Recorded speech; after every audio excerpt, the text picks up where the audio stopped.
하나님의 은혜 가운데 말씀을 묵상함으로 승리하는 하루가 되고 주님과 동행하는 하루가 되길 바랍니다.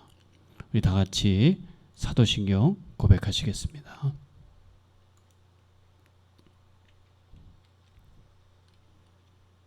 나는 전능하신 아버지 하나님 천지의 창조주를 믿습니다. 나는 그의 유일하신 아들 우리 주 예수 그리스도를 믿습니다. 그는 성령으로 잉태되어 동정녀 마리에게서 나시고 본디오 빌라도에게 고난을 받아 십자가에 못 박혀 죽으시고 장사된 지 사흘 만에 죽은 자 가운데서 다시 살아나셨으며 하늘에 오르시어 전능하신 아버지 하나님 우편에 앉아 계시다가 거기로부터 살아있는 자와 죽은 자를 심판하러 오십니다. 나는 성령을 믿으며 거룩한 공교회와 성도의 교제와 죄를 용서받는 것과 몸의 부활과 영생을 믿습니다. 아멘. 찬양은 452장 내 모든 소원 기도의 제목 찬양하시겠습니다.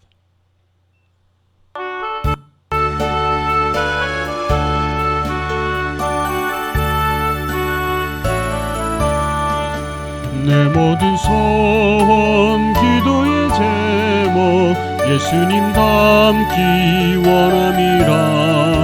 예수님 형상 나 있기 위해 세상에 보합기잖네. 예수님 닮기 내가 원하네. 날 구원하신 예수님은 내 마음속에 지금 거둬사 주님의 형상 인치소서. 무한한 사랑 풍성한 긍휼 슬픈 자 위로하시는 주. 길 잃은 죄인 부르는 예수 그 형상 닮게 하옵소서. 예수님 닮기 내가 원하네. 날 구원하신 예수님은 내 마음속에 지금 거둬사 주님의 형상 인치소서. 겸손한 예수 거룩한 주님 원수의 멸시 참으시사 우리를 위해 고난을 받은 구주를 닮게 하옵소서. 예수님 닮기 내가 원하네. 날 구원하신 예수님은 내 마음속에 지금 거둬사 주님의 형상 인치소서. 아멘. 오늘 하나님의 말씀은 잠언 25장 17절부터 23절의 말씀입니다. 이웃집이라 하여 너무 자주 드나들지 말아라. 그가 실증이 나서 너를 미워하게 될지도 모른다. 거짓말로 이웃에게 불리한 증언을 하는 사람은 망치요 칼이요 뾰족한 화살이다. 환난을 당할 때에 진실하지 못한 사람을 믿는 것은 마치 썩은 이와 뼈가 부러진 다리를 의지하는 것과 같다. 마음이 상한 사람 앞에서 즐거운 노래를 부르는 것은 추운 날에 옷을 벗기는 것과 같고 상처에 초를 붓는 것과 같다. 내 원수가 배고파 하거든 먹을 것을 주고 목말라 하거든 마실 물을 주어라. 이렇게 하는 것은 그의 낯을 뜨겁게 하는 것이며 주께서 너에게 상으로 갚아주실 것이다. 북풍이 비를 일으키듯 헐뜯는 혀는 얼굴에 분노를 일으킨다. 아멘. 네. 자, 오늘 말씀의 제목은요, 원수를 사랑해야 하는 이유입니다. 우리 성경에 보면 구약의 원수를 갚는 방법은 동수상해법. 이를 부러뜨리면 이 하나만, 그 다음에 발을 부러뜨리면 발만 부러뜨려라. 이렇게 율법이 돼 있었어요. 그러나 신약에 와서는 이게 완전히 바뀌었습니다. 그래서 악을 선으로 갚아라. 악을 악으로 갚는 것이 아니라 완전히 바뀌게 된 것입니다. 잠언 25장 오늘 21절에 보니까 이 원수가 배고파하거든 먹을 것을 주고 목말라거든 마실 물을 주라, 이렇게 우리에게 권면하고 있습니다. 자, 원수에게 어떻게 이런 마음을 가질 수 있을까요? 오늘 우리가 452장 내 모든 소원 기도의 제목, 예수님 닮기 원한다. 정말 이게 내 소원이 되려고 한다 하는 마음을 가진 사람은 그렇게 할 수 있겠죠. 내가 예수님을 닮지 않고는 원수를 사랑한다는 것, 원수가 배고픈데 먹을 것을 준다는 것, 목말할 때 물을 준다는 것, 이게 과연 쉬운 것일까? 어렵습니다. 그런데 주님의 형상을 닮고 그분이 하는 것을 흠모하고 사랑하잖아요. 그러면 우리의 마음이 편치를 않아요. 원수에게 악으로 내가 갚아야지, 복수해야지 하는 마음을 갖는 것이 편치 않아요. 예수님의 마음을 가진 사람은 저절로 예수님처럼 살게 되기 때문입니다. 그래서 악은 악순환을 일으키죠. 그러나 그것을 선으로 갚으면 우리가 평화를 지키게 되는 것입니다. 그래서 오늘 첫 번째는 이 원수 갚는 것은 나에게 달린 것이 아니라 하나님께 있다는 고백을 우리가 먼저 할 수 있어야 할 것입니다. 로마서 말씀 한번 보실까요? 로마서 12장 20절 21절 말씀인데요. 이런 말씀이 있어요. 네 원수가 줄이거든 먹을 것을 주고. 이게 똑같이 지금 잠언에 있는 말씀을 이제 가져왔어요. 그가 목말라거든 마실 것을 주어라. 그렇게 하는 것은 네가 그 위에 머리 위에다 숯불을 쌓는 것이 될 것이다 하였습니다. 라고 로마서에 바울이 이 말을 인용해요. 그 다음에 21절에 악에게 지지 말고 손으로 악을 이기십시오. 이제 완전히 달라진 것이죠.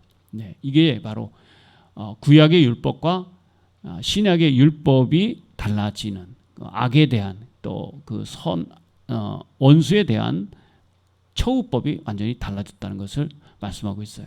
자, 구약에도 보면 그 원수에게 줄일 때 먹을 것을 주고 목마실 때 물을 준다는 것은 어떤 것이 되는 거냐면 머리 위에다가 숯불을 쌓는 것이 된다, 이런 말씀을 하고 있어요. 그 당시에 팔레스타인에는 이제 어떤 뭐 전기가 있는 것도 아니고요, 무슨 뭐 기름을 떼는 것도 아니잖아요. 그때의 그들의 그 동력, 화력은 숯불입니다. 근데 이제 장작불이 없어지고 꺼지잖아요. 그러면 이게 어려우니까 옆집에서 머리에 숯불을 이렇게 이고 그거를 이렇게 들고서 가져오는 거죠. 이게 바로 이웃에 대한 배려와 선함을 베푸는 거죠.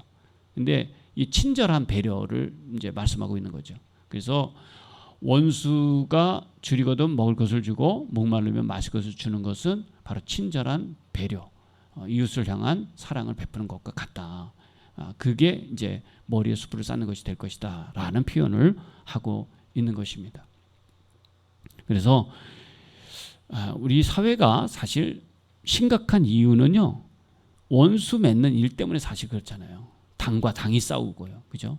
교회가 분란이 일었는데 교회가 교회하고 또 싸워요. 성도들끼리 서로 다툼하고 말 때문에 다툼을 하고 시기하고 분노하고, 늦게 들어온 사람인데 교회에 중추원 역할을 맡는다 해서 그 사람 미워합니다. 원수지간이 돼버리는 거죠. 그래서 우리가 교회 존재 목적은 영혼 구원하는 데 있는데, 내가 하는 일이 영혼 구원하는 일이라면 오케이, 다른 사람도 영혼 구원하는 일이라면 오케이. 그 다음에 그 부차적인 것은 그 영혼 구원하는 일에 우리가 한마음이 된다면 다 모든 문제를 해결할 수 있지 않겠냐 하는 거죠. 뭐 장의자를 써야 되느냐, 개인 의자를 써야 되느냐, 기타를 써야 되느냐, 말아야 되느냐, 뭐 이런 것들은 우리가 영혼을 구원하는 일에 도움이 된다면 오케이, 우리가 한마음 한뜻이 될 수 있는 그런 교회가 되어야 됩니다. 그것을 내 기준에 맞춰서 한다 그러면 우리는 다툼이 일어나고 심각한 분쟁이 끊이지 않게 될 것입니다. 그래서 정말 교회가 원수 갚는 일에 그 어떤 하나님께 우리가 맡기고, 우리는 무슨 일에 정말 힘을 보태야 되냐면요, 바로 영혼 구원하는 일에 힘을 보태야 할 것입니다. 자기 합리화를 버리고 또 내 기준도 버려야 될 것이라고 믿습니다. 그래서 하나님 뜻대로 하는 것이야말로 정말 교회가 하나 되는 일이요, 이 세상에 하나님의 나라를 세우는 일이다. 그래서 우리가 할 일은요, 하나님의 뜻에 맡기고 그 원수 갚는 일은 하나님이 하시도록 하는 것이죠. 하나님 살아 계시다면요, 나를 아프게 하고 정말 못되게 굴었던 그 사람들은요, 정말 벌을 받고 심판을 반드시 받습니다. 네, 다윗이 그렇게 하나님을 믿었던 것처럼 우리도 그렇게 해야 될 줄로 믿습니다. 네. 자, 로마서 12장 19절 말씀. 사랑하는 여러분은 스스로 원수를 갚지 말고 그 일을 하나님의 진노하심에 맡기십시오. 성경에도 기록하기를 원수 갚는 것은 내가 할 일이니 내가 갚겠다 하였습니다. 그렇죠. 이런 마음을 가지고 원수들 나에게 힘들게 하고 정말 부당하게 대우하고 이런 사람들이죠. 내 인격이 모자라서 다툼이 있는 것이 아니라 진짜 나는 하나 잘못이 없는데도 그 사람이 부당하게 나에게 이렇게 맞섰을 때 우리의 권리를 찾는 일도 중요하지만 원수를 맺고 어떤 감정적으로 대응하는 일은 그것은 삼가해야 된다는 말씀을 꼭 기억하시고, 우리가 확실하게 그들이 패망하고 바로 고치는 일은 사람이 잔소리한다고 권리를 찾는다고 되지 않습니다. 가장 확실한 방법은 하나님께 맡기십시오. 그리고 기도하십시오. 자, 두 번째는요, 원수는 오히려 사랑해야 할 대상이라고 우리에게 말씀해 주고 있습니다. 누가복음에 이런 말씀이 있어요. 내 말을 듣고 있는 너희에게 내가 말한다. 너희 원수를 사랑하여라. 너희를 미워하는 사람들에게 잘해주고 너희를 저주하는 사람을 축복하고 너희를 모욕하는 사람을 위하여 기도하여라. 예, 원수 갚는 것 하나님께 맡길 뿐만 아니라 오히려 더 사랑하라고 적극적으로 그렇게 말씀하고 있어요. 그리고 그 사람은 어떻게 하라고 그랬어요? 예, 원수를 사랑할 뿐만 아니라 잘해주래요. 잘해주라. 그 다음에 저주하는 사람을 오히려 축복하고 모욕하는 사람을 위해서 기도하라. 이렇게 말씀하고 있어요. 거기다가 왼밤을 맞으면 오른밤을 대주고, 겉옷을 가져가면 속옷까지 가고, 오리를 가져가면 심리를 가주라. 그렇게 말해주고 있습니다. 원수를 이기는 가장 좋은 방법 중에 하나가 이렇게 하는 거라는 것이죠. 그래서 힘이 곧 정이라는 그런 생각하는 사람들에게 있어서 주님의 이런 말씀은 복음일 수가 없죠. 진리일 수가 없습니다. 다만 힘없고 나약한 어떤 자기 변명에 지나지 않다, 이런 것을 치부할 수 있는데 절대 그렇지 않죠. 오늘날 원수를 사랑하라는 이 말씀은 사실 진리라고 하는 것이 증명이 되어지고 있습니다. 왜 그러냐면 원수를 사랑하라는 말씀, 폭력을 막고 악의 순환을 끊을 수 있는 것은 비폭력이 역사적으로 보면 항상 이겼습니다. 우리나라가 대단한 것은요, 사실 비폭력의 민주 항쟁이 있었던 나라 몇 안 되거든요. 근데 그 중에서 정권을 바꾸고 이렇게 하는 것은 사실 폭력이 냈다면 아마 정당화되지 않았을 거예요. 또 비폭력이 있었기 때문에 악을 악으로 갚지 않고 그렇게 했던 것입니다. 우리는 그 5.18 광주 항쟁에 있어서 정말 엄청난 그 군부의 그 욕심이 드러나서 많은 무고한 사람들이 생명을 잃어가는 그런 아픔을 역사적으로 겪었습니다. 이제 그것을 끊을 수 있었던 것은 성숙한 어떤 시민 의식이었어요. 아마 그것을 또 잡기 위해서 끝나지 않는 무력 투쟁을 또 했다면 더 많은 사람들이 아마 죽었을 것입니다. 우리의 젊은 이제 나라를 지키는 그 사람들도, 군인들도 죽었을 것이고, 또 뭐 민간인 말할 것도 없을 것입니다. 이처럼 폭력은 이 사회의 역사적인 비극을 지울 수 없는 비극을 만들게 되는 것입니다. 그러나 나라만 그런 것이 아니라 바로 가정과 가정, 가문도 그렇고요. 또 개인과 개인도 마찬가지인 것입니다. 한번 여러분 오늘 이 말씀을 들으면서 정말 원수 같은 그런 관계에 뒤틀어진 그 분들을 위해서 한번 축복하는 기도를 여러분 한번 해보십시오. 숯불을 머리 위에 쌓아놓는 것 같은 효과가 나타날 것입니다. 그리고 내가 어려울 때 또 다른 사람이 대신해서 우리를 도와주는 그런 기적이 나타나게 될 것이라 믿습니다. 네. 그래서 이제 마태복음 5장 43절 내 이웃을 사랑하고 내 원수를 미워하여라 하고 이런 것을 너희가 들었다. 그러나 나는 너희에게 말한다. 너희의 원수를 사랑하고 너희를 박해하는 사람을 위하여 기도하여라. 이게 예수님의 말씀이에요. 그러니까 신약의 이 말씀은 완전히 바뀐 것입니다. 그래서 원수를 사랑하는 것, 그리고 핍박하는 자를 위해서 기도하는 것, 오히려 더 축복해주고 잘해주는 것, 이것이 정말로 필요하다라고 말씀하고 있고요. 또 세 번째는 원수를 사랑함으로 하나님의 뜻을 이루게 된다고 말씀하고 있습니다. 자, 마태복음에 또 5장 46절 말씀해 보니까 너희가 너희를 사랑하는 사람만 사랑하면 무슨 상을 받겠느냐? 세리도 그만큼은 하지 않느냐? 이렇게 말하고 있어요. 그죠? 나를 사랑하는 사람을 내가 사랑하는 것은 그건 아무나 할 수 있는 일이야. 그러나 원수를 사랑하는 일은 아무나 할 수 없다. 바로 예수님의 형상 닮기 원하는 사람만이 할 수 있는 것입니다. 근데 이것을 누가 막습니까? 사탄이 막죠. 왜? 관계를 삐뚤어해서 죄를 가지면 하나님과 우리 사이에 이간질하는 것이 되고 멀어지기 때문이죠. 네. 그래서 영혼 구원하는 일 못하게 막는 것입니다. 교회가 갈라지는 이유도 영혼 구원하지 못하게 막는 것이거든요.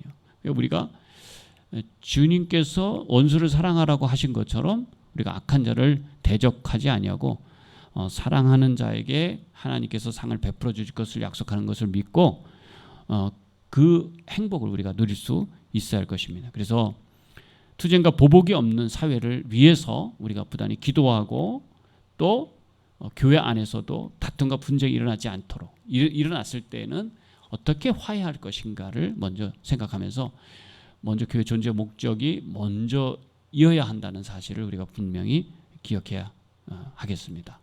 또 마태복음 5장 9절에 평화를 이룬 사람이 복이 있다고 하셨어요. 그랬죠. 우리가 평화를 이루는 하나님의 사람이다라는 사실을 분명히 우리가 기억한다면 이 산상수훈에서 예수님께서 우리에게 말씀해 주신 이 정신은 분명히 빛나게 될 것이고 또 우리를 통해서 원수를 사랑하는 평화가 이루어질 수가 있을 것입니다. 어떤 사람이 원숙한 사람이고 어떤 사람이 그리스도의 장성한 분량에 이르는 사람이냐? 사랑하는데 나를 사랑하는 사람만 사랑하는 것이 아니라 나를 핍박하고 나를 힘들게 하는 원수 같은 그 사람을 원수를 사랑할 수 있는 사람, 이런 사람이 성숙한 사람이에요. 그리스도의 장성한 분량에 이르는 사람인 것입니다. 그래서 오늘 우리의 그 설교의 제목대로요, 정말 원수를 사랑해야 하는 이유, 그것은 바로 우리 자신이 내 자신 먼저 행복하게 살 수 있는 것이죠. 원수가 있다면 내 삶의 행복은 그만큼 앗아가게 되어지고 빼앗기게 되어집니다. 그러나 원수와의 화해와 용서를 통해서 그를 축복하는 마음을 통해서 내 마음의 쉼이 또 있고 힐링도 이루어지는 그런 일이 있는 것입니다. 나 같은 사람이 어떻게 원수를 사랑할 수 있는가? 할 수가 있죠. 우리는 예수 그리스도의 형상이 내 안에 있잖아요. 성령님이 내 안에 거하시기 때문에 그것이 나를 원수를 사랑할 수 있게 하는 그런 힘이 될 수가 있다는 것을 꼭 믿으시고 안 되더라도 다시 한번 우리가 원수를 사랑할 수 있는 그런 마음을 우리가 갖고 있다면 좋겠다. 또 옛날 그 중국의 고사성어 중에 내의 명주라는 말이 있어요. 내의 명주. 내 옷 속에 아주 그 귀한 구슬이 있다는 거죠. 옛날에 어떤 인도의 한 부자가 그 귀여운 자기 아들의 옷 속에다가 값진 구슬을 이제 거기다가 넣어 놓은 겁니다. 근데 얼마 후에 이 아이가 집을 뛰쳐나가서 유랑을 하는 거예요. 그러니까 이제 거지 시대가 됐습니다. 그러나 그는 자기 옷 속에 그 명주가 있다는 사실, 그 구슬이 귀한 구슬이 있다는 사실을 알지 못했습니다. 그리고 돈을 다 쓴 다음에 몇 해 만에 이제 집으로 다시 돌아왔는데 뭐 몰골을 보니까 거지예요. 그러니까 아버지가 야, 네 옷 속에 아주 귀하고 값진 구슬이 있는데 너 그것을 팔고 그것을 팔아서 네가 먹고 입고 그렇게 지내도 되는데 어떻게 이렇게 고생하면서 지냈느냐 이렇게 물어봤습니다. 그러니까 아들이 자기 옷을 들여다보았고 그 속에 구슬이 있음을 그제서야 알게 되었던 것이죠. 여러분, 오늘 우리 안에 명주가 있습니다. 그리스도의 형상. 이것이 원수를 사랑하고 원수를 위해서 축복할 수 있는 귀한 그릇이 구슬이다 이렇게 생각을 하시고 우리의 삶에 하나님의 영광이 다시 한번 원수를 사랑하는 그리고 그 원수 갚는 일은 하나님께 맡기는 그런 저와 여러분이 되어서 정말 행복한 인생을 살아갈 수 있기를 바랍니다. 기도하겠습니다. 하나님, 내 안에 예수 그리스도의 형상이 있음을 다시 한번 기억하기 원합니다. 그래서 원수를 사랑하는데 뇌물로 하는 것이 아니라 성령님의 도우심과 또 예수 그리스도의 그 사랑하심이 오늘 우리 속에 충만해서 정말 원수까지도 사랑하며 그를 위해서 축복할 수 있는 사람이 되어서 우리가 가는 곳마다 정말 아름다운 평화가 이루어지게 하시고 또 내가 속한 직장이나 단체 또 교회 또 가정 가문 모두가 나 때문에 하나님의 평화가 이루어지는 역사가 일어나도록 우리를 더 단련시키고 우리가 더 성숙한 신앙인이 될 수 있도록 축복해 주시옵소서. 오늘 하루도 말씀 속에 주님과 동거함으로 승리하게 될 줄 믿사옵고 예수님의 이름으로 간절히 기도합니다. 아멘. 자, 우리 주님 가르쳐준 기도 같이 드리시겠습니다.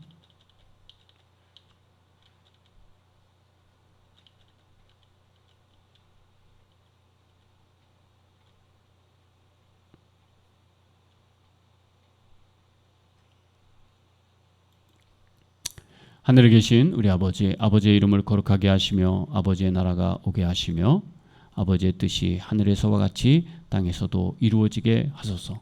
오늘 우리에게 일용할 양식을 주시고 우리가 우리에게 잘못한 사람을 용서해 준 것 같이 우리 죄를 용서하여 주시고 우리를 시험에 빠지지 않게 악에서 구하소서. 나라와 권능과 영광이 영원히 아버지의 것입니다. 아멘.